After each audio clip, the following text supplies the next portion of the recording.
Please keep one seat for our Hanuman ji. Ramayan के glimpse में कमियां हैं, बट क्या कमियां हैं वो मैं तुम्हें आज डिटेल में ब्रेक डाउन करके बताऊंगा। एक एक वीएफएक्स लेयर, कौन सी चीजें फिक्स हो सकती हैं और कौन सी अभी भी इनकम्प्लीट लग रही हैं, साथ ही क्या अच्छा लग रहा है और क्या अभी भी काम मांगता है। तो चलिए शुरू करते हैं। Let's do it. सबसे पहले अगर तुम्हें वीएफएक्स समझना है तो कुछ बेसिक टर्म्स का पता होना जरूरी है।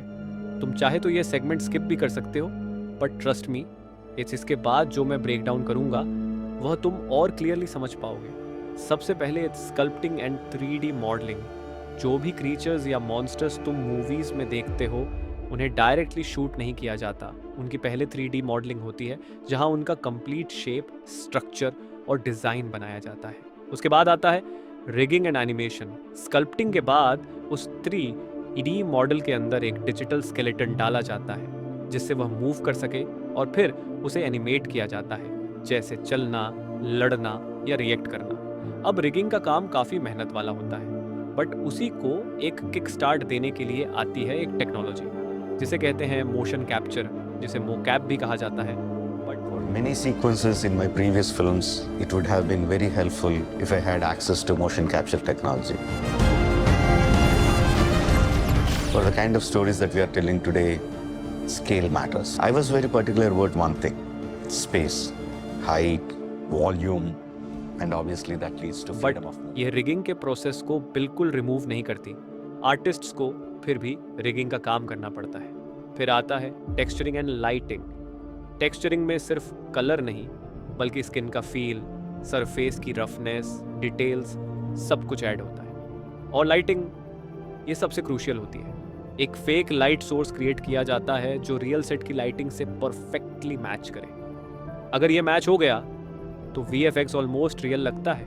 और लास्टली कंपोजिशन। ये वो स्टेज है जहां रियल कैमरा से शूट हुई फुटेज और सारी वीएफएक्स लेयर्स को एक साथ कंबाइन किया जाता है, इंक्लूडिंग कलर ग्रेडिंग।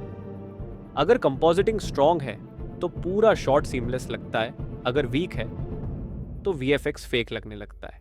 और ये सभी टर्म्स का एक सिंपलीफाइड वर्जन था।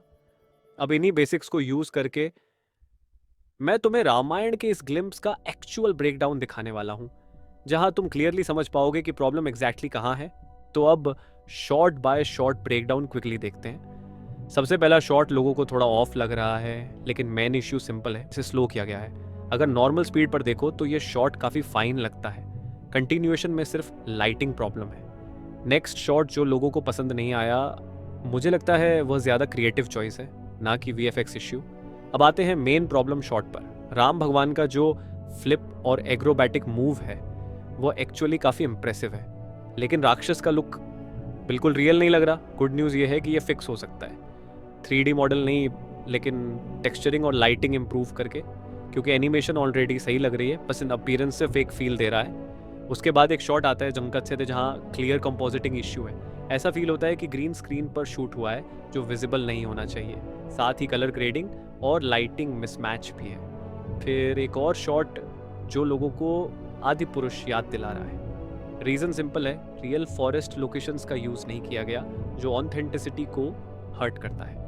एक और वीक शॉट है जहां क्लियरली लगता है कि डायरेक्टर और वीएफएक्स टीम का विजन मैच नहीं हुआ। एनवायरनमेंट का इम्पैक्ट ही फील नहीं होता। अब बात करें ताड़का सीन की, प्रॉब्लम यहाँ स्केल की है। वह जायंट है लेकिन फ्रेम में जायंट फील ही नहीं आती। ये एक डायरेक्शन इश्यू है, साथ ही लाइटिंग और फ्रेमिंग भी वीक है। मैं कुछ ऐसा सोच रहा था।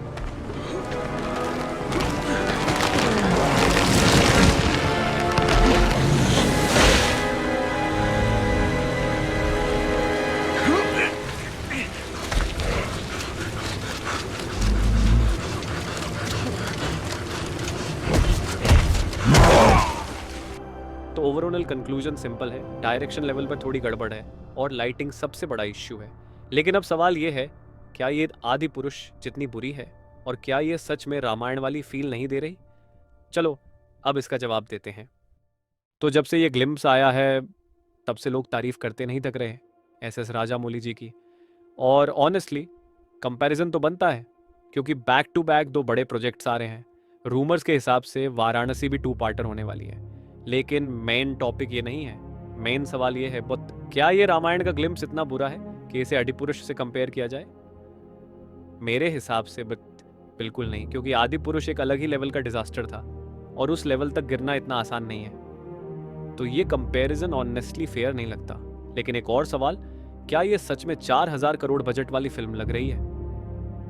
मुझे पर्सनली अभी तक तो नहीं लग रहा। हो सकता है कि एक्चुअल बजट 4000 करोड़ से कम हो, या फिर मेकर्स ने अपना मेजर बजट बड़े सीक्वेंस के लिए सेव किया हो, जैसे लंका का वॉर, वानर सेना और लार्ज स्केल बैटल्स, जो अभी तक हमें ग्लिम्प्स में प्रॉपरली दिखाए ही नहीं गए।